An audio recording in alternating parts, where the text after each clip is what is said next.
Muy buenos días a todos. Vamos a empezar con nuestra clase de procesal civil especial de hoy, miércoles 2 de junio.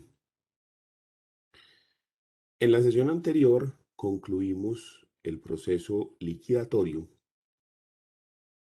hablando de la etapa de inventarios y avalúos y posteriormente de la etapa de partición. Y dimos por finalizado este proceso liquidatorio que es diferente del proceso declarativo que tiene un trámite diferente. Y vamos a hablar en esta clase acerca del proceso ejecutivo.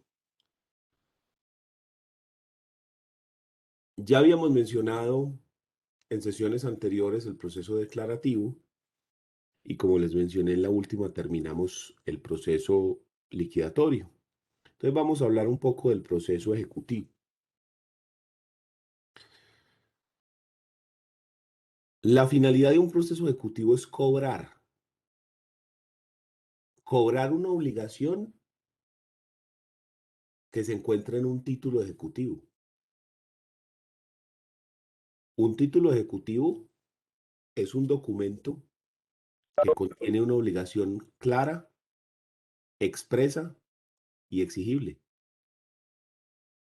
Clara, que se sabe qué es lo que se debe, a quién se le debe, cuándo se debe, cómo se debe. Expresa, porque no hay nada implícito. Se dice perfectamente cuál es el monto de lo que se debe, quién es el deudor, quién es acreedor, cuál es la fecha de cumplimiento. Pues a eso nos referimos con que sea expreso, que no haya información implícita. No es que aquel le debía a este aquello. ¿Quién es aquel? ¿Quién es este? ¿Qué es aquello? ¿Cuándo lo debe? ¿Cómo lo debe? No, tiene que estar expreso. Y exigible es que ya se haya cumplido la condición o el plazo determinado para pagar o para cumplir con esa obligación que se había dejado clara en ese documento. ¿Qué cosas pueden constituir un título ejecutivo que sea susceptible de ser cobrado en un proceso ejecutivo? Estos que estamos viendo acá. Siempre hablamos de que haya un documento que tenga obligaciones claras, expresas y exigibles. Pero ¿como qué ejemplos de eso? Una sentencia de condena. Cuando, por ejemplo, en un proceso de responsabilidad civil, se dice que fulano es civilmente responsable y se le condena a indemnizar a Mengano con la suma de 50 millones de pesos por lucro cesante, 20 millones de pesos por daño emergente y 50 millones de pesos por perjuicios morales. Esa sentencia de condena que impone la realización de una acción, en este caso pagar un dinero a modo de indemnización, constituye un título ejecutivo que puede ser cobrado mediante esta clase de proceso. Pero cualquier otra providencia, no solo la sentencia, sino cualquier otra providencia que contenga obligaciones claras, expresas y exigibles. Un ejemplo de esto es cuando en los juzgados se establecen, por ejemplo, una cuota alimentaria provisional, que hay que pagarla mientras se realiza el proceso. Mientras el proceso se termina, mientras el proceso se realiza dentro del proceso, dentro del juzgado, hay que pagar esa cuota alimentaria. Entonces, esa providencia judicial, ese auto que decretó esos alimentos provisionales, es susceptible de ser cobrado con esta clase de proceso, con esta clase de proceso ejecutivo. Y lo mismo da para providencias policiales. donde se haya determinado por parte de un inspector que se debe pagar algún dinero o se imponga una multa. O en las providencias judiciales cuando se impone pagar costas o honorarios de auxiliares de la justicia que hayan sido nombrados por el juez. Y los títulos valores consagrados en el Código de Comercio, que son la letra de cambio, el cheque, el pagaré, la carta de porte y conocimiento de embarque, la factura cambiaria, entre otros. ¿Listo? Entonces, todo eso es lo que se puede cobrar dentro del proceso ejecutivo. ¿Qué tiene de particular este proceso ejecutivo? ¿Cuál es su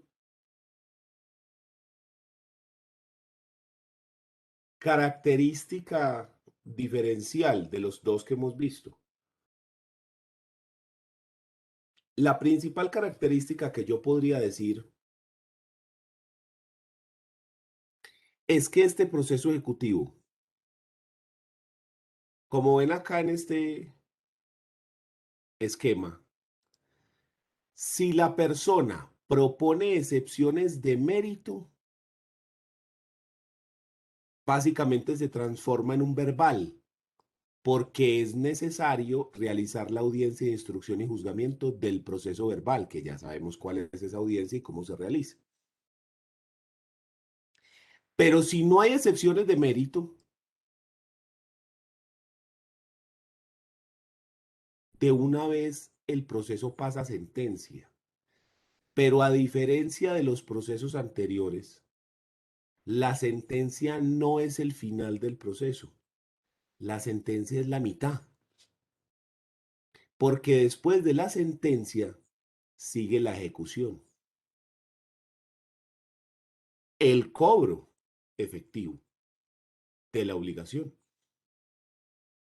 Entonces, después de la ejecución, vienen una cantidad de pasos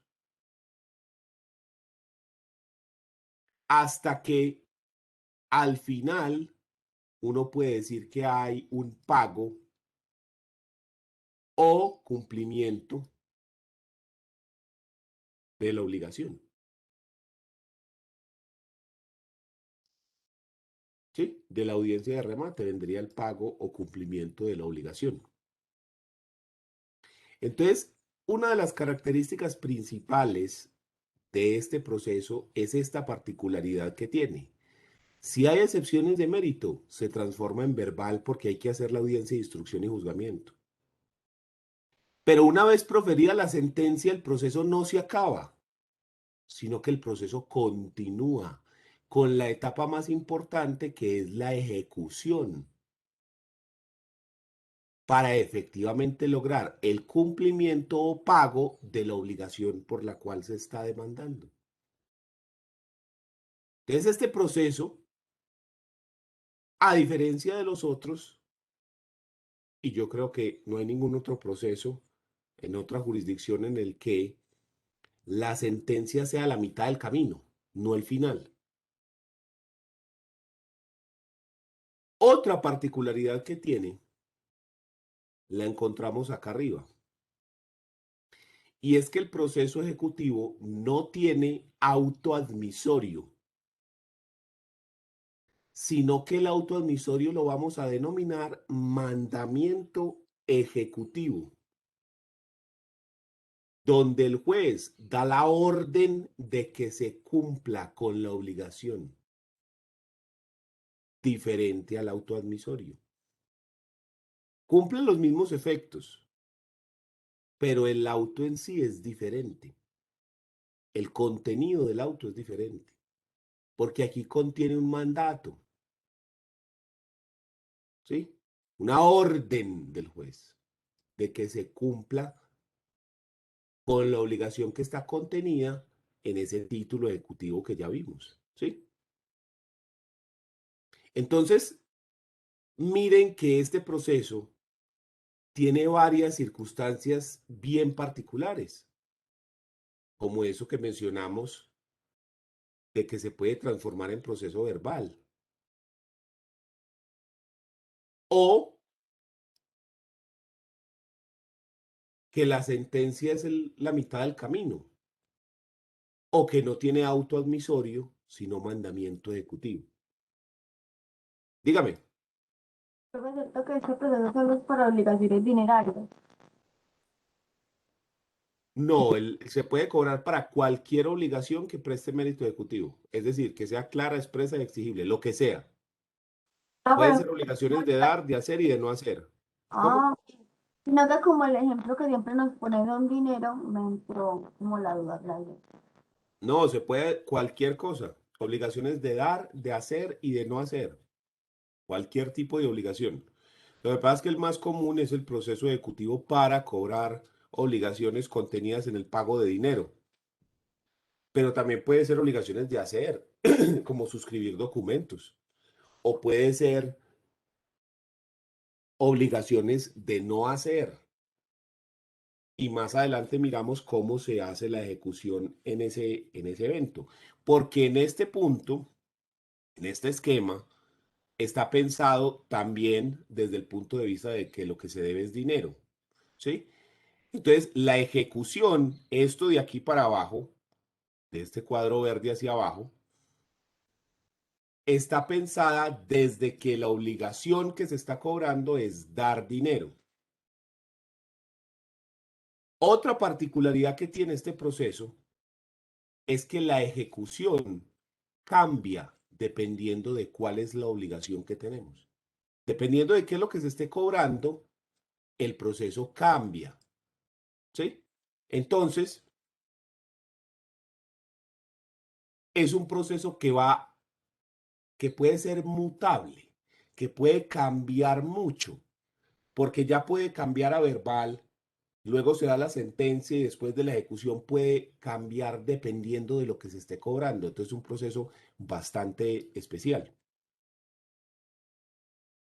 La demanda del proceso ejecutivo debe cumplir con exactamente los mismos requisitos que vimos en el artículo 82.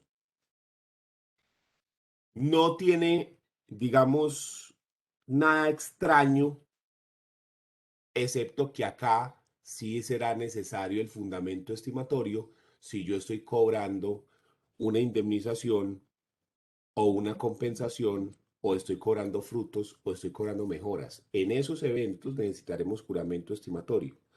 Artículo 206 del Código General del Proceso. Pero si no, si yo no estoy cobrando ni indemnizaciones, ni frutos, ni mejoras, pues entonces no será necesario el juramento estimatorio, pero generalmente pues lo que usted está cobrando puede encajar ahí. Pero si son obligaciones de no hacer, por ejemplo, o una obligación de dar diferente a dinero, pues no habrá necesidad del juramento estimatorio. De resto, la estructura de la demanda del proceso es tal cual, como la habíamos analizado cuando estuvimos revisando el proceso declarativo verbal. Presentada la demanda, se pasa al mandamiento ejecutivo. El mandamiento ejecutivo, que sería el auto admisorio de este proceso, solo que se le cambia el nombre.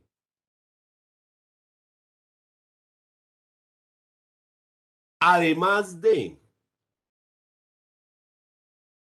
que el juez tome la decisión de darle trámite al proceso, de reconocerle personería jurídica al demandante y a su apoderado para actuar dentro del mismo. Además de eso, que ya lo conocemos del proceso liquidatorio y del proceso verbal, porque en los dos procesos el auto admisorio funciona de la misma manera.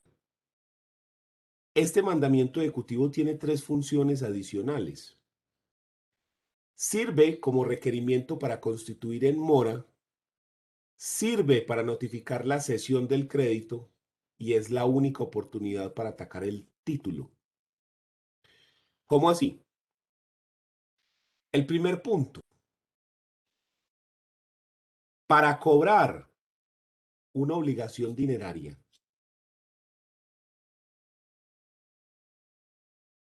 lo primero que había que hacer antes era constituir en mora. ¿Cómo así? Yo tenía una letra de cambio que dice, Dana me debe 50 millones de pesos pagaderos el 1 de junio de 2021. Llega el 1 de junio, ya estamos a 2, y Dana no pagó. Yo no podría demandar directamente en proceso ejecutivo, sino que antes tenía que hacer una diligencia que se llamaba constitución en mora, donde le decía, Dana, usted quedó de pagarme 50 millones de pesos acá en la letra. La fecha que habíamos dado era el 1 de junio. Ya hoy estamos a 2 y usted no cumplió. A partir de este momento usted está en mora de cumplir. Y por cada día que pase, van a sumar intereses. ¿Sí? Pero si yo no constituía en mora, si yo no le decía a la persona, hey, ¿qué pasó? Usted tenía que pagar y no pagó. Me estás debiendo. ¿Qué ocurre? Sin esa constitución en mora, yo no podía demandar. ¿Cuál es el problema de esto? Que muchas veces las personas se les constituía en mora y se insolventaban. Entonces, cuando se presentaba la demanda, así se pidieran medidas cautelares, ya no había sobre qué recaer, ni siquiera sobre qué practicar las medidas cautelares, porque la persona recibió la constitución en mora e inmediatamente tomó acciones para insolventarse. Entonces, el Código Penal del Proceso dice, no, no, no, ya no más esa guachafita. Usted puede presentar la demanda y con el mismo auto admisorio, que en este caso se llama mandamiento ejecutivo, vamos a constituir en mora a ese deudor. No se necesita un acto previo. De una vez con la demanda, la persona queda constituido en mora. Ya sabe a partir de que se le está demandando que él está debiendo, que no ha cumplido, que ya se le venció el plazo o el término o la condición para cumplir. ¿Listo? Entonces, ese es el primer punto, la constitución en mora. El segundo sirve para notificar la cesión del crédito. Los créditos se pueden ceder. Entonces, yo puedo ser el acreedor de Dana, pero yo puedo negociar esa letra de cambio con Lorena. Venderle la letra de cambio, cedérsela. Entonces ya Dana no le tiene que pagar a Daniel, sino que le tiene que pagar a Lorena. Pero ¿cómo hace Dana para saber a quién es el que le paga? Le tenemos que notificar que el crédito fue cedido. Eso se puede hacer previamente, pero si no se había hecho, también se puede hacer con este proceso ejecutivo y decirle a la persona, hey, ya no le vas a pagar a Daniel, ya le tenés que pagar esa Lorena. Entonces, también funciona este mandamiento ejecutivo para establecer quién es el nuevo cesionario del crédito, quién es el acreedor nuevo, y a esa persona es a la que hay que cumplirle lo que diga en el título valor. Y la tercera, que es muy importante, es que es la única oportunidad para atacar el título valor. Los títulos valores o los títulos ejecutivos, para considerarse como títulos ejecutivos o títulos valores, tienen que cumplir unos requisitos. Para atacar un título ejecutivo tiene que ser una obligación clara, expresa y exigible. Pero para atacar un título valor, tiene que cumplir con las reglas y con las normas todas del Código de Comercio. Entonces, si una letra de cambio no cumple con alguno de los requisitos que exige la ley en el Código de Comercio, pues no podrá considerarse como tal. Entonces, si yo voy a atacar el título valor diciendo que no cumple con los requisitos, que eso no es una letra de cambio, que eso no es un pagaré, etcétera, la única oportunidad que tiene el demandado para atacar la validez de ese título valor o título ejecutivo es acá. ¿Y cómo se hace? Mediante la proposición de excepciones previas. Y se deberá solicitar la reposición del mandamiento ejecutivo. Óigase bien, la reposición del mandamiento ejecutivo. Por medio de excepciones previas. Sí, señor. ¿Cuál es el problema de esto? Que como se tiene que proponer como reposición del mandamiento ejecutivo, el término es diferente. ¿De qué forma? Se produce el mandamiento ejecutivo. Y entonces yo puedo decir que al demandado se le da un traslado, una vez notificado, obviamente, por 10 días para que conteste la demanda. En esa demanda va a proponer excepciones de mérito. ¿Sí? Solo que las excepciones de mérito las vamos a proponer en un escrito separado. Se le da traslado al ejecutante por 10 días, al demandante de esas excepciones de mérito, y se prosperan, se termina el proceso por sentencia. Pero las excepciones previas se proponen como reposición al mandamiento ejecutivo y solo tenés 5 días para proponerlas. Y al ejecutante se le da traslado también de 5 días para proponerlas. Y si prosperan esas excepciones previas, se revoca el mandamiento ejecutivo. Entonces se acabó el proceso. Porque entonces yo tengo un mandamiento ejecutivo, se le da traslado por 10 días, ¿sí? Pero yo voy a proponer excepciones previas en 5 días. Reposición. Y el juez dice, sí, tenés toda la razón. Se repone y se revoca este mandamiento ejecutivo y se acabó el proceso.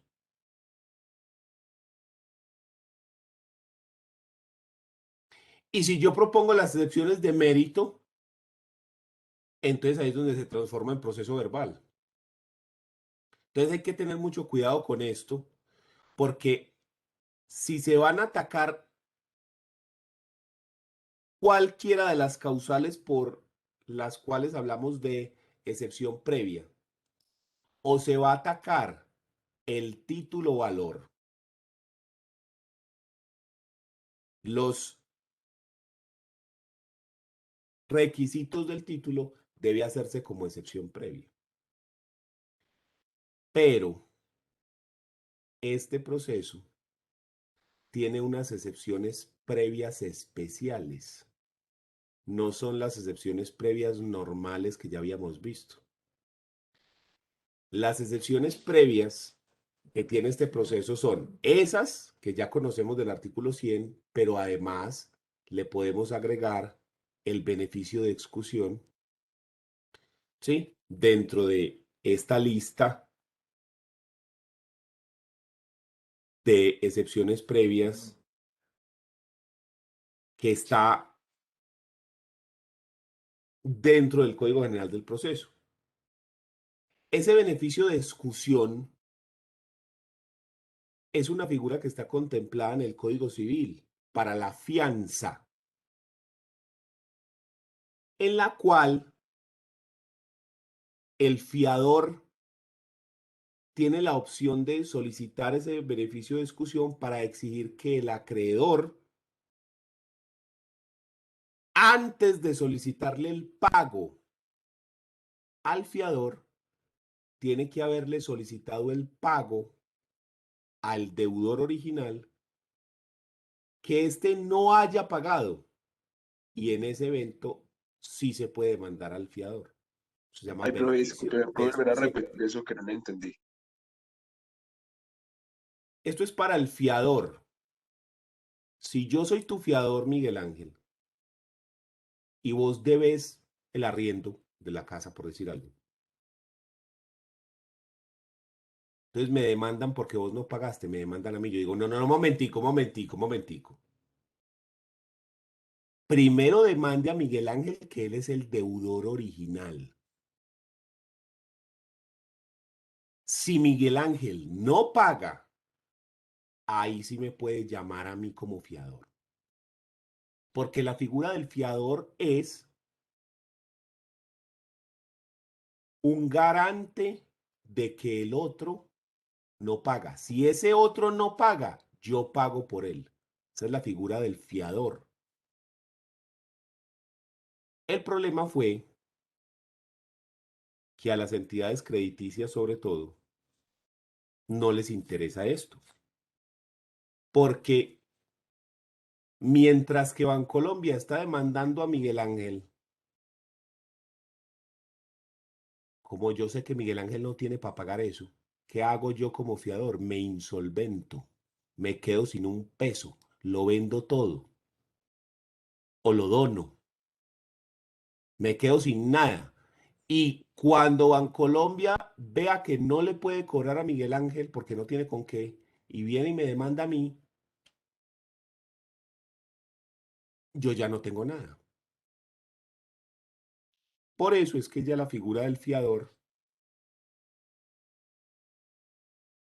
no se ve. Ya lo que usted ve en cualquier contrato Deudores solidarios. es la figura ni siquiera de deudores solidarios, de codeudor solidario. Porque el deudor solidario también tiene su maña. Entonces hicieron una mezcla entre obligaciones solidarias y obligaciones conjuntas. Y entonces ya usted siempre ve codeudor solidario. De esa forma, si los dos son codeudores y solidarios para acá reajustar, ahí sí se le puede exigir de una el cumplimiento a cualquiera. Entonces, por ejemplo, en los contratos de arrendamiento, si usted no paga, de una le caen al que tiene trabajo a término indefinido para embargarle el sueldo o al que tiene bienes. ¿Sí? Porque si la persona, el arrendatario, no es el que tiene, digamos, la platica, ahí mismo le caen a los otros. Sin necesidad de mandar al otro. Porque como son codeudores y solidarios, pues a cualquiera de los dos se puede demandar y se le puede cobrar su cuota aparte o el 100%. Entonces ese es el beneficio de discusión, que se agrega a las excepciones previas del artículo 100. Se agrega ese. Y también agregamos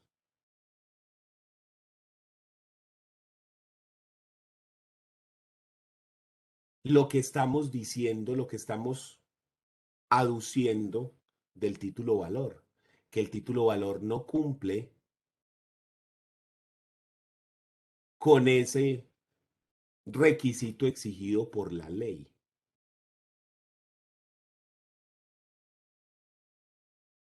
¿Y cuáles son las excepciones de mérito? Las excepciones de mérito que se pueden pedir en este proceso ejecutivo son solamente estas.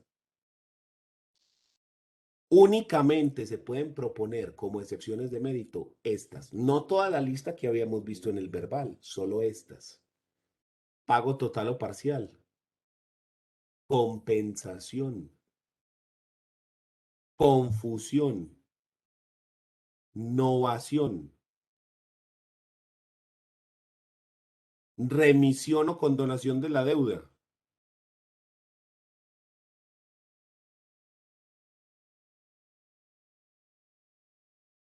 prescripción. y transacción.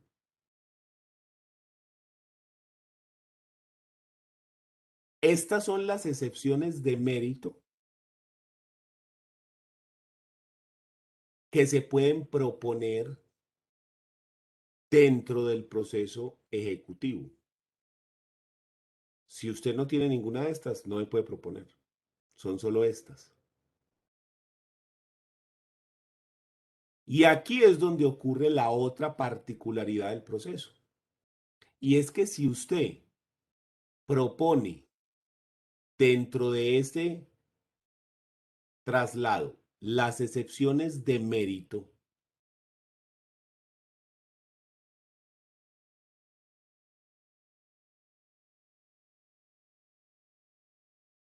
les agrego estas y estas otras. En caso de que se propongan las excepciones de mérito, el proceso se transforma en un verbal. ¿Cómo así? Yo presento la demanda ejecutiva, se da el mandamiento ejecutivo y se me proponen excepciones de mérito. Cualquiera de estas.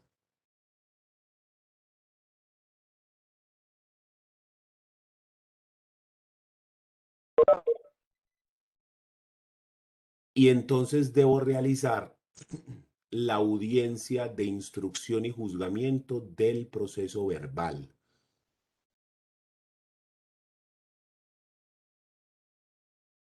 Esto que acabamos de ver está regulado en el Código General del Proceso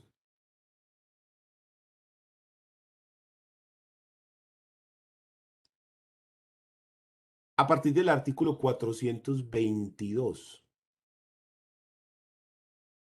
Démosle una revisadita a lo que dice el código. Entonces, primero, título ejecutivo. Pueden demandarse ejecutivamente las obligaciones expresas, claras y exigibles que consten en documentos que provengan del deudor o de su causante y que constituyan plena prueba contra él o las que emanen de una sentencia de condena proferida por juez o tribunal de cualquier jurisdicción o de otra providencia judicial o de las providencias que en procesos de policía aprueben liquidación de costas o señalen honorarios de auxiliares de la justicia y los demás documentos que señale la ley. La confesión hecha en el curso de un proceso no constituye título ejecutivo, pero sí la que consta en el interrogatorio previsto en el artículo 184. Requerimiento para constituir en mora y notificación de la cesión del crédito. La notificación del mandamiento ejecutivo hará las veces de requerimiento para constituir en mora del deudor y de la notificación de la cesión del crédito cuando quien demande sea un cesionario. Los efectos de la mora solo se producirán a partir de la notificación.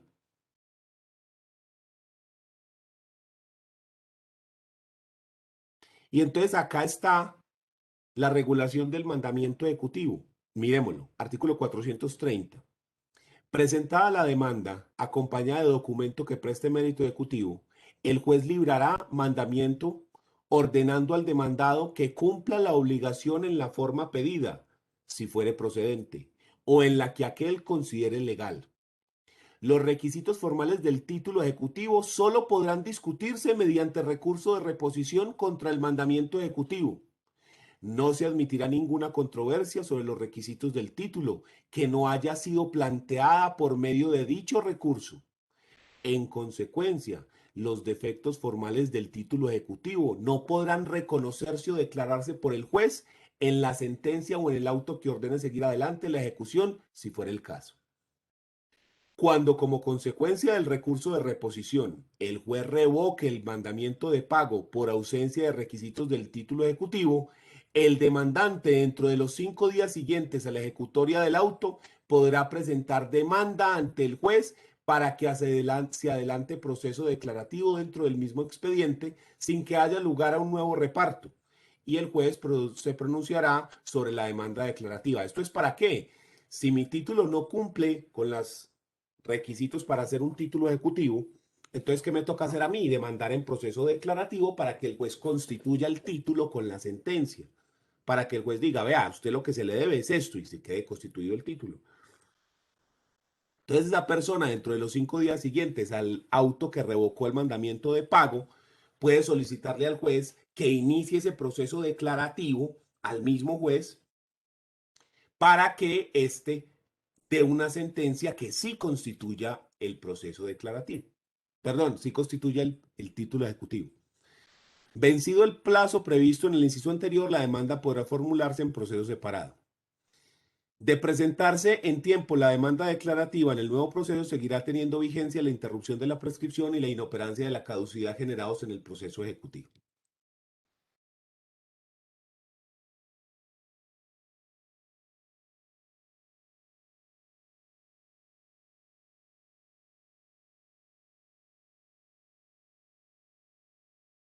Excepciones.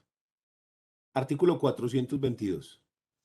La formulación de excepciones se someterá a las siguientes reglas. Primero, dentro de los 10 días siguientes a la notificación del mandamiento ejecutivo, el demandado podrá proponer excepciones de mérito. Deberá expresar los hechos en que se fundan las excepciones propuestas y acompañar las pruebas relacionadas con ellas.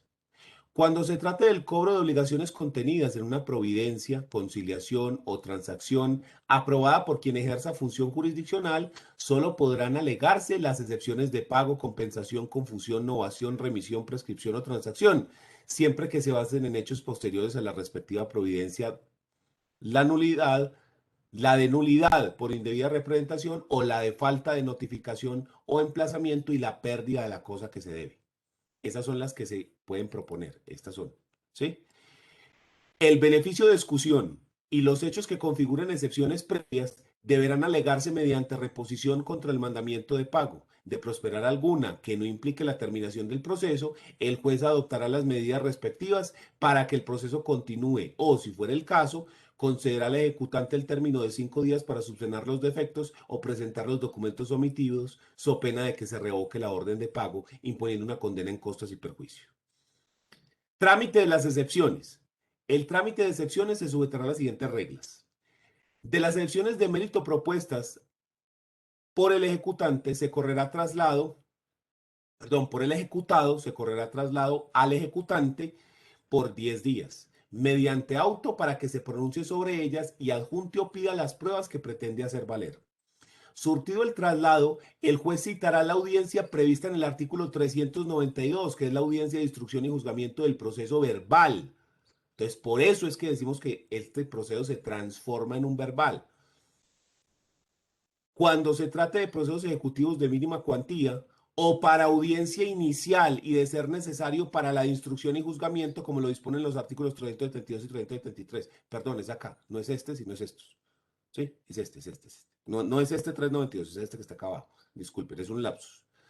Cuando se trate de procesos ejecutivos de menor y mayor cuantía, cuando se advierta que la práctica de pruebas es posible y conveniente en la audiencia inicial, el juez de oficio o a petición de parte decretará las pruebas en el auto que fija fecha y hora para ella, con el fin de agotar también el objeto de la audiencia de instrucción y juzgamiento de que trata el artículo 373. En este evento, en única audiencia, se proferirá la sentencia de conformidad por las reglas previstas en el numeral quinto referido del artículo 373, que es el artículo de la audiencia inicial.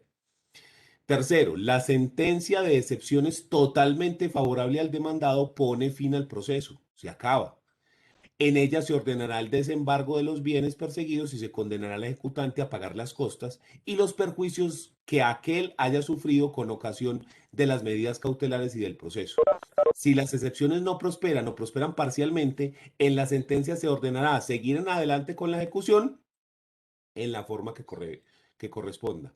La sentencia que resuelva las excepciones hace tránsito a cosa juzgada, excepto en el caso del numeral tercero del artículo 304. Si prospera la excepción de beneficio de inventario, la sentencia limitará la responsabilidad del ejecutado al valor de los bienes que hubieran sido adjudicados en el proceso de sucesión. ¿Listo?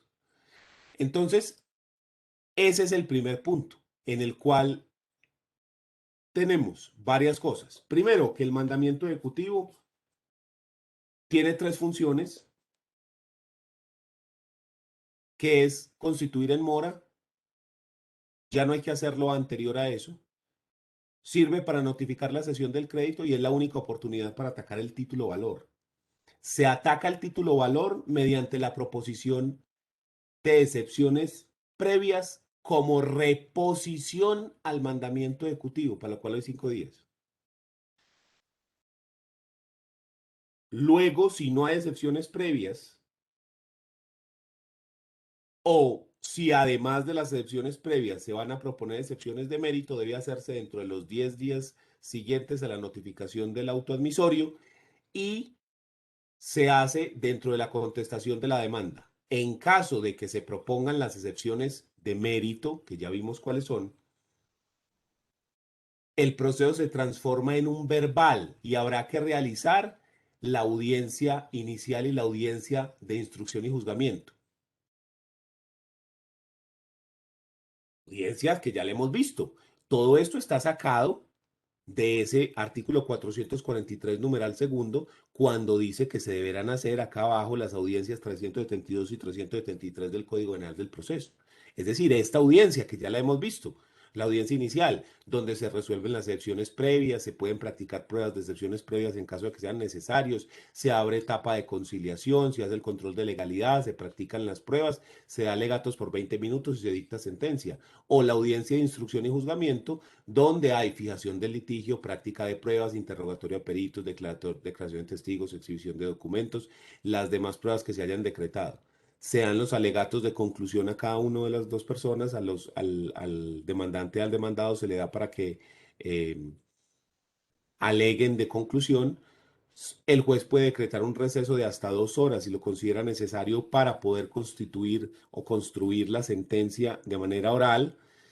Si se puede dar esa sentencia oral, se emite dentro de la misma audiencia y se notifica por estrados, pero si no es posible dictar esa sentencia oral, el juez deberá expresar el sentido del fallo y deberá entregar una sentencia escrita dentro de los 10 días siguientes. Y una vez presentada, bien sea en forma oral o bien sea en forma escrita, se deberán interponer los recursos teniendo en cuenta la forma de notificación de la providencia. Si se dio en forma oral, se notifica por estrados, entonces inmediatamente en la audiencia deberán interponerse los recursos que se consideren necesarios y sustentarlos, so pena de que se declare desierto el recurso. En cambio, si la sentencia se dio por escrito, esta se notifica por estados y se tendrá solamente 3 días para proponer mediante un escrito los recursos que sean necesarios. ¿Listo? Entonces, por eso es que nosotros estamos diciendo acá que si se proponen excepciones de mérito, el proceso ejecutivo se transforma en verbal, porque este artículo 443, numeral 2, nos lleva a la audiencia inicial y de instrucción y juzgamiento que ya conocíamos, que ya habíamos tenido en cuenta. ¿Sí? Pero ahí no se acaban las particularidades.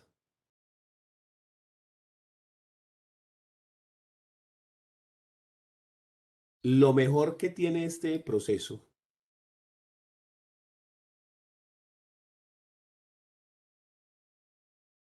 es que la sentencia es solo la mitad del camino. Después de la sentencia viene la etapa de ejecución, es decir, cuando se obliga al cumplimiento de lo adeudado. Y como ya dijimos antes, dentro de este proceso yo puedo cobrar obligaciones de dar, de hacer y de no hacer. Cualquier obligación. Esto hace que la ejecución cambie y sea diferente dependiendo de lo que yo esté cobrando, porque no es lo mismo cobrar dinero que cobrar una obligación de no hacer. O incluso no es lo mismo cobrar una obligación de dar, como es el dinero, de una obligación de dar, como es un bien. Es diferente. Entonces tenemos diferentes ejecuciones. En el Código de Procedimiento Civil anterior, existían diferentes procesos ejecutivos. Entonces eran un montón. Había que el ejecutivo hipotecario, que el ejecutivo prendario, que el ejecutivo quirografario. Habían un montón de procesos ejecutivos diferentes. Eso era un montonal. Eso se cambió con el Código General del Proceso. Se dijo, no, no, no, no, no, es que el proceso es uno, el proceso ejecutivo. Nada de que ejecutivo hipotecario, que prendario, que quirografario, que no, no, no, no, no, no, no, no. Es un solo proceso. Lo que cambia no es el proceso como tal, sino que lo que va a cambiar es la etapa de ejecución. Entonces nosotros hoy en día tenemos un solo proceso ejecutivo, pero que cambia después de que se produce la sentencia en la ejecución, que es lo que le va a dar cumplimiento a la obligación que se debía. Y esas ejecuciones, que son tan diferentes dependiendo de la obligación que estemos cobrando, las vamos a encontrar reguladas en estos artículos. Mire la cantidad de obligaciones diferentes que hay que están consideradas por el legislador y que cada una de ellas tiene una ejecución diferente. La obligación por sumas de dinero, que es la más común, artículo 424 y 431. Pero también hay obligación de dar bienes muebles o bienes de género, artículo 426 y 432. O una obligación de hacer, artículo 433. O una obligación de suscribir documento, artículo 434. O la famosa obligación de no hacer, artículo 435. Ejecución por perjuicios cuantificados, como lo que se da en las sentencias de responsabilidad civil extracontractual o contractual, artículo 428. Ejecución con garantía real, que serían los hipotecarios y los prendarios, artículo 462 y 467. Y la ejecución por deudas fiscales, artículo 469 del Código General del Proceso. La ejecución cambia y es diferente dependiendo de la clase de obligación que estemos cobrando. Y la diferencia es total. La ejecución por bienes, perdón, por dar dinero sería así. Se da la sentencia y luego pasamos a la etapa de ejecución. Entonces, se solicita el embargo y el secuestro de los bienes del demandado. Se debe hacer un avalúo de los bienes del demandado. Se hace la liquidación del crédito, ya voy. Es decir, cuánto es lo que se debe a día de hoy, liquidando intereses de mora, interés corriente, todo. Se decreta el remate de ese o esos bienes. Puede ser uno o pueden ser varios. Se hace la audiencia de remate. Entonces, si una persona compró ese bien en ese remate, se aprueba mediante auto el remate y se entrega el bien rematado al comprador y se le paga al acreedor con la plata que se reciba de este remate. Se le paga al acreedor y si sobró algo, se le da al deudor lo que haya sobrado después de la realización del pago. Dígame.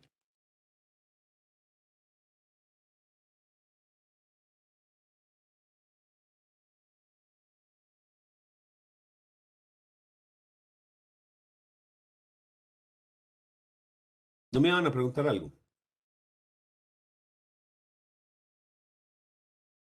Profe, no era yo, pero me surge una duda.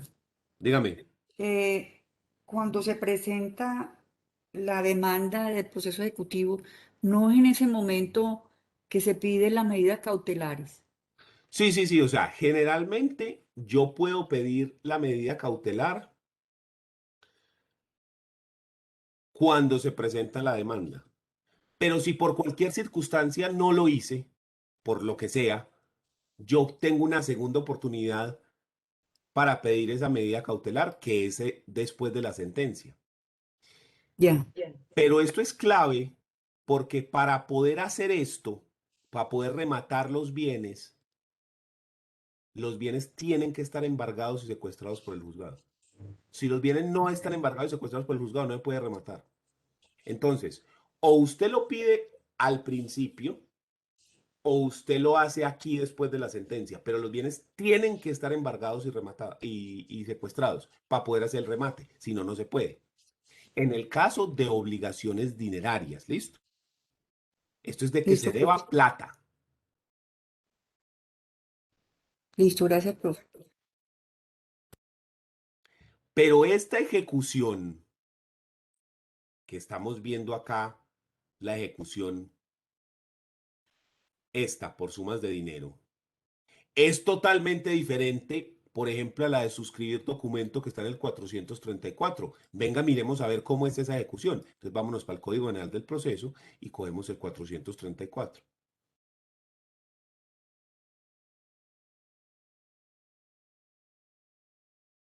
Obligación de suscribir documentos. Cuando el hecho debido, lo que se debe, la obligación que vamos a cobrar, consiste en suscribir una escritura pública o cualquier otro documento, el mandamiento ejecutivo, además de los perjuicios moratorios que se demanden, comprenderá la prevención al demandado de que en caso de no suscribir la escritura o el documento en el término de 3 días contados a partir de la notificación del mandamiento, el juez procederá a hacerlo en su nombre y como dispone el artículo 436. Es decir, el juez le da a usted 3 días para firmar esa escritura pública. Si usted no lo firma, el juez la firma por usted. ¿Cómo le parece eso? Usted tiene que entregar esos bienes y firmar la escritura pública. Si no lo hace, yo la firmo por usted. Entonces es una ejecución muy diferente.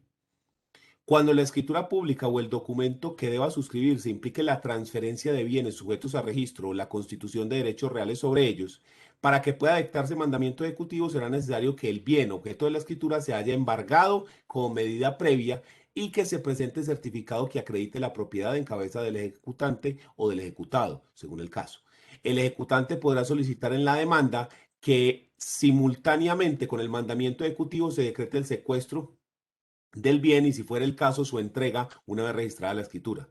No será necesario el certificado de propiedad cuando se trate de actos referentes a terrenos baldíos ocupados con mejoras, semovientes u otros medios de explotación económica o de ¿sí? Entonces, mire qué diferente es. Y miremos la obligación de no hacer. Entonces aquí se da la sentencia, pero lo que yo estoy cobrando es una obligación de no hacer. Entonces dice, si la obligación es de no hacer y se ha probado la contravención, que la persona sí hizo lo que no podía hacer, el juez ordenará al demandado la destrucción de lo hecho dentro de un plazo prudencial y librará ejecución por los perjuicios moratorios si en la demanda se hubiere pedido. Si el ejecutado considera que no es posible la destrucción, deberá proponer la respectiva excepción. En caso de que el deudor no destruya oportunamente lo hecho, el juez ordenará su destrucción a expensas de aquel si el demandante lo pide y siempre que en subsidio no se hayan demandado perjuicios por el incumplimiento.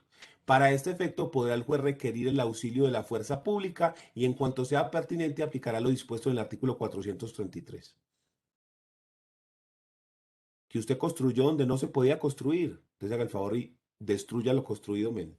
Y si usted no lo destruye, el juez contrata a quien lo haga y usted le pagamos después. Ve, y usted paga después. Entonces, el proceso cambia dependiendo de qué es lo que yo estoy cobrando.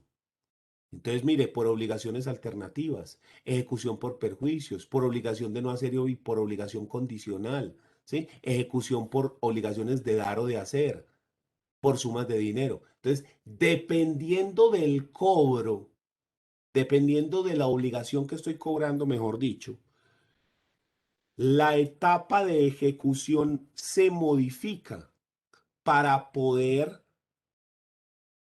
realizar lo que se está pidiendo. Entonces, yo,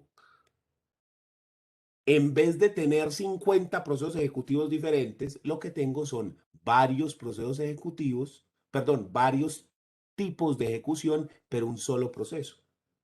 el proceso ejecutivo y después de que se da la sentencia, que pasamos a la etapa de ejecución, ahí sí es donde cambia, dependiendo de lo que yo estoy cobrando. ¿Sí? Esta es una modificación muy importante que trajo el Código Penal del Proceso, que sí me pareció supremamente acertada por parte del legislador, que en vez de tener diferentes procesos con diferentes reglas y que aquí se podía hacer esto y que en el otro aquello, solamente cambia es la ejecución, pero toda la parte inicial hasta la sentencia, que vendría siendo como la mitad del proceso más o menos, es igualito para todos los procesos ejecutivos. Entonces, como, digamos, tarea, dele una leída a estos artículos para que si usted se dé cuenta cómo son las ejecuciones, en qué varían las diferentes ejecuciones del Código Penal del Proceso, dependiendo de qué es, qué cambian y qué es lo que toca hacer y cómo se hace, según la clase de obligación. ¿Quién tiene alguna duda? Profe, Dígame. entonces el proceso ejecutivo se vuelve declarativo o se vuelve, sí, declarativo de dos formas. La primera, cuando efectivamente digamos, como se propone la reposición del mandamiento ejecutivo y se acaba, entonces ya uno lo que tiene que hacer es acudir a un declarativo. Y la Exactamente. segunda forma es cuando el demandado propone excepciones de mérito, que ahí sí no tiene uno que hacer nada, sino que el juez inmediatamente lo cambia. Ok, Sí, pasa a realizar esas audiencias inicial y de instrucción y juzgamiento. Dentro de listo. esas audiencias se emite sentencia y después de la sentencia vuelve a hacer un proceso ejecutivo y continuamos con el proceso ejecutivo según la ejecución que haya, Exacto. que se esté cobrando, la obligación que esté cobrando. Entonces, así es como funciona. Entonces, digamos que es un proceso que cambia, que de un momento a otro es así, tan, y luego puede cambiar dependiendo de la forma. Entonces, es un proceso como mutable. Parece el COVID, va cambiando del lado al lado. ¿Sí? Listo, profe, gracias. Entonces, así es como funciona el proceso ejecutivo. Por esto es que habíamos dejado el ejecutivo para lo último, porque primero había que entender el proceso declarativo bien en forma para poder uno entender este proceso. Porque la diferencia es en la parte de la ejecución, porque la primera parte es muy similar, es muy parecido, pero en la ejecución sí es totalmente diferente. Entonces, miren que los tres procesos que hemos analizado hasta ahora tienen unas diferencias muy importantes. Del declarativo al liquidatorio y al ejecutivo son totalmente diferentes. Entonces, esto es razón más que suficiente para que cuando analizamos lo de la acumulación de pretensiones, los requisitos de la acumulación de pretensiones del artículo 82, que dice que todas las pretensiones tienen que tramitarse por el mismo proceso, por el mismo procedimiento, o si no, no se pueden acumular. Es por esta razón, porque es que los procesos son muy diferentes. Yo no puedo acumular diferentes clases de pretensiones que se tramiten por ejecutivos liquidatorios, verbales, declarativos, porque cambian mucho. Son procesos totalmente diferentes, donde se hacen cosas totalmente diferentes. ¿Sí? Entonces, yo tengo que tener claro eso y tengo que mirar cómo se maneja. Con el ejecutivo, lo bueno es que está muy bien explicado, a diferencia del liquidatorio que hicieron una mezcolanza ahí, que eso es, y que es un desorden el berraco, porque entonces está regulado para la sucesión, pero no para los otros, y entonces le toca uno extrapolar, hacer analogías y demás. Acá en el Ejecutivo no. Parece que el legislador le puso mucho cuidado y se sentó juiciosamente a redactar el proceso declarativo y el ejecutivo, que al liquidatorio lo miraron ahí como por decir, pero el ejecutivo y el declarativo sí se le pusieron cuidado y lo fueron haciendo muy juiciosamente y este está muy bien regulado. Frente a este proceso ejecutivo, yo sí no tengo quejas porque este sí está muy bien hecho. Ahí dice las diferentes ejecuciones, cómo se hacen, los términos, que una cosa, que la otra, que el remate, que esto, que todo muy bien organizadito. ¿Listo? ¿Alguna duda?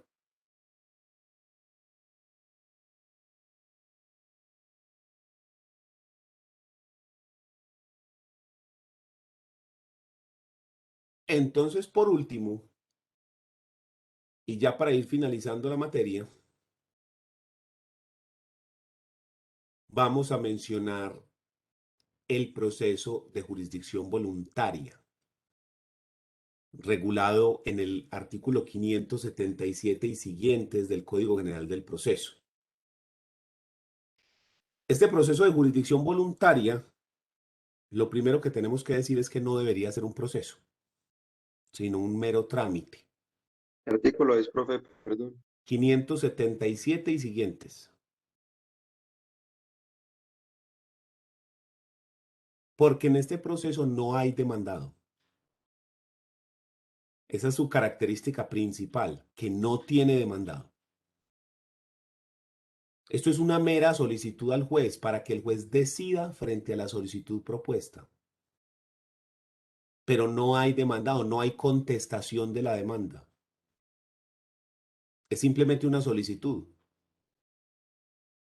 Básicamente como cuando uno estaba en el colegio y levantaba la mano y le decía, profe, ¿puedo ir al baño? Y el profesor decide sí o no. No hay un intercambio de, no, pero es que tal cosa, no, pero es que mira que tal, como hay en los procesos normales. En este es una simple solicitud. ¿Qué cosas se tramitan por proceso de jurisdicción voluntaria? Artículo 577. Asuntos sujetos a su trámite. Se sujetarán al procedimiento de jurisdicción voluntaria los siguientes asuntos: la licencia que soliciten el padre o madre de familia o los guardadores para enajenar o gravar bienes de sus representados o para realizar otros actos que interesen a estos en los casos en que el Código Civil u otras leyes lo exijan. Porque como los menores de edad tienen derechos prevalentes y preferentes frente a los demás, si los menores de edad son dueños de bienes, para poder vender, hipotecar, donar, etcétera, esos bienes, no lo pueden hacer ellos personalmente porque son incapaces, sino que lo tiene que hacer su representante legal, o sea, los padres o el representante que ha sido nombrado. Pero para evitar que el representante legal se pase de manilargo o la embarre y deje al pelado sin nada, para evitar eso, entonces se dice que ellos no pueden vender, hipotecar, donar nada con los bienes, esos representantes legales, a menos que pidan una licencia al juez para enajenar, que le pidan permiso al juez y que el juez diga, a ver, ¿qué es lo que van a hacer ustedes? ¿Y por qué es que lo van a hacer? ¿Y qué van a hacer con la plata? ¿Y eso por qué no perjudica al menor? Y se debe dar traslado también al defensor de familia para que se dé esa licencia. Entonces, ese es importante. La licencia para emancipación voluntaria. Esto básicamente no funciona, no sé por qué todavía seguimos hablando de esto, pero bueno. La designación de guardadores, consejeros y administradores. La declaración de ausencia y la declaración de muerte presunta por desaparecimiento. La interdicción, que esto desapareció con esa ley 1996. La autorización requerida en caso de adopción, porque la adopción tiene un trámite que se hace administrativamente en bienestar familiar, donde al final de ese proceso administrativo se da una resolución de adopción. Pero además de eso se debe hacer un proceso judicial donde se revisa todo ese proceso y el juez autoriza o no esa adopción al final, dependiendo de que el proceso administrativo se haya hecho en forma correcta o no. La autorización para levantar el patrimonio de familia inembargable. Cualquier otro asunto de jurisdicción voluntaria que no tenga señalado un trámite diferente. El divorcio, la separación de cuerpos y de bienes por mutuo acuerdo, sin perjuicio de la competencia atribuida por la ley a los notarios. Quiere decir que el divorcio puede ser un proceso declarativo verbal o un proceso de jurisdicción voluntaria. ¿Dónde estaría la diferencia? Si hay o no mutuo acuerdo. Si en el proceso hay mutuo acuerdo, es un proceso de jurisdicción voluntaria, el divorcio. Si es contencioso, si las personas están de pelea, entonces es un proceso declarativo verbal. Muy importante ese asunto. La corrección, sustitución o adición de partidas del estado civil o del nombre o anotación del seudónimo en actas o folios de registro de aquel y los demás asuntos que la ley determine. Entonces, estos son los asuntos que se pueden tramitar o que se deben tramitar mediante el proceso de jurisdicción voluntaria. ¿Qué más nos dice acá? La demanda. La demanda deberá reunir los requisitos previstos en los artículos 82-83 con exclusión de los que se refieran al demandado, porque no hay demandado, o sus representantes. A ellas se acompañarán los anexos y pruebas previstos en los numerales 1, 3 y 5 del artículo 84 y los necesarios para acreditar el interés del demandante, aunque no hay demandado. Procedimiento. Para el trámite del proceso se aplicarán las siguientes reglas. Primero, presentada la demanda, el juez ordenará las citaciones y publicaciones a que hubiere lugar y notificación del agente del Ministerio Público en los procesos relacionados con los numerales 1 a 8 del artículo 577 y en los casos que expresamente señale la ley. Segundo, cumplido lo anterior, el juez decretará las pruebas que considere necesarias y convocará audiencia para practicarlas y proferir sentencia. Y tercero, cuando a causa de la sentencia se requiera posterior intervención del juez, éste dispondrá lo que estime conveniente para el cumplimiento rápido y eficaz. Y ya, eso es todo. Es decir, hacemos una audiencia como la audiencia inicial, pero solo con una de las partes. Practicamos las pruebas que sean necesarias. No hay alegatos de conclusión, sino que practicadas las pruebas, el juez de una vez pasa a dictar sentencia. Entonces, sinceramente, eso es más bien un trámite, eso no debería ser ni siquiera un proceso. Esto perfectamente se podría sacar de la jurisdicción y dárselo a los notarios, ¿sí? De hecho, el divorcio ya lo hacen los notarios, entonces, ¿por qué no darle todas las otras cosas también? Tiene sentido. Esto lo único que está haciendo es estorbar ahí para crear más procesos en la jurisdicción y que sea más lento. Entonces, este proceso fácilmente podría desaparecer de la rama judicial. Estoy seguro que a nadie le hace falta. Pero bueno, así está creado. Entonces, es un proceso muy simple. Una demanda que debe cumplir con todos los requisitos del artículo 82, excepto todo lo que se refiere al demandado. Una audiencia muy simple, que es una audiencia inicial para practicar pruebas, porque no hay etapa de conciliación, no hay resolución de excepciones previas, no las hay. Y se pasa a dictar sentencia. Entonces es como una audiencia inicial súper simple. Y si el juez requiere actuar después porque tiene que dar una orden o porque tiene que realizar alguna otra medida, pues de una vez dentro de la sentencia dispondrá lo necesario para cumplir. De un proceso Profe, muy fácil. Dígame. en ese caso, entonces, si no hay demandado, ¿se llama, esa solicitud que se hace al juez también se llama demanda o se llama solicitud? Pues el código lo llama demanda. A mí me parece que eso es antitécnico, porque pues demanda implica que hay demandado. Pero el código lo llama así. O sea que uno dice referencia, demanda de ¿qué Sí, será? De ¿sí? sí, Ah, de lo que sea. Mira lo que aquí lo dice el 578, demanda. Sí, para mí es más una solicitud, una licencia o en fin, dependiendo de lo que yo esté pidiendo. Pero es que, sí, o sea, yo creo que es que no tenían otro término para darle, pero por eso es que yo digo que esto no debería ser un proceso, no debería estar en el Código Penal del proceso, debería estar en otra parte. Es que esas cosas como que me está estorbando ahí, sinceramente, para que no nos digamos mentiras. Pero bueno, no, que es que eso es muy importante, que es que hay unas cosas ahí muy importantes, que sí, sí, sí, o sea, es que no estamos diciendo que no sea importante, ese no es el argumento no es que no sea importante, sino que como no hay demandado, como no hay pelea, como no hay ese conflicto, yo lo único que necesito es que una autoridad revise que todo está bien conforme a la ley y que decida. Decida si sí o decida si no. ¿Sí? Pero yo no necesito del proceso judicial como tal, que es un proceso adversarial, porque aquí no hay eso. Necesito es alguien que básicamente revise requisitos y no más. Es que con base en qué se toman esas decisiones que acabamos de ver, que las personas cumplan con los requisitos que establece la ley, ya. Y eso no lo podría hacer otra autoridad. Y estamos hablando de muchos procesos, porque es que divorcios de mutuo acuerdo, ¿cuántos habrá? ¿Sí? Los de adopción, lo de corrección del nombre y esas cosas, lo de Antes pues había mucha interdicción, ya hoy en día eso desapareció. Lo del levantamiento del patrimonio de familia inembargable, las licencias para vender bienes, o sea, eso es un montón.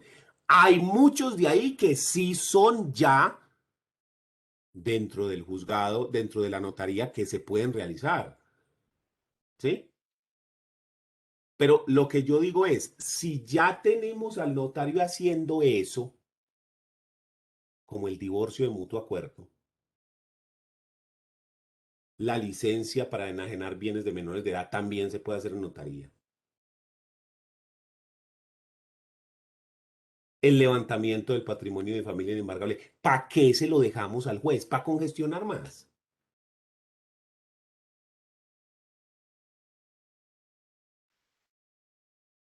Pero bueno, así está. Entonces, ese es el proceso de jurisdicción voluntaria. Súper sencillo. No tiene pues mayor cosa. Va del 577 al 587. Y ya hay algunos que están ahí derogados por esa ley 1996. O sea, 10 articulitos apenas. Y ese es el proceso de jurisdicción voluntaria. Para que le den una leidita, un día articulito ahí nomás. Pendejos. ¿Quién tiene alguna duda?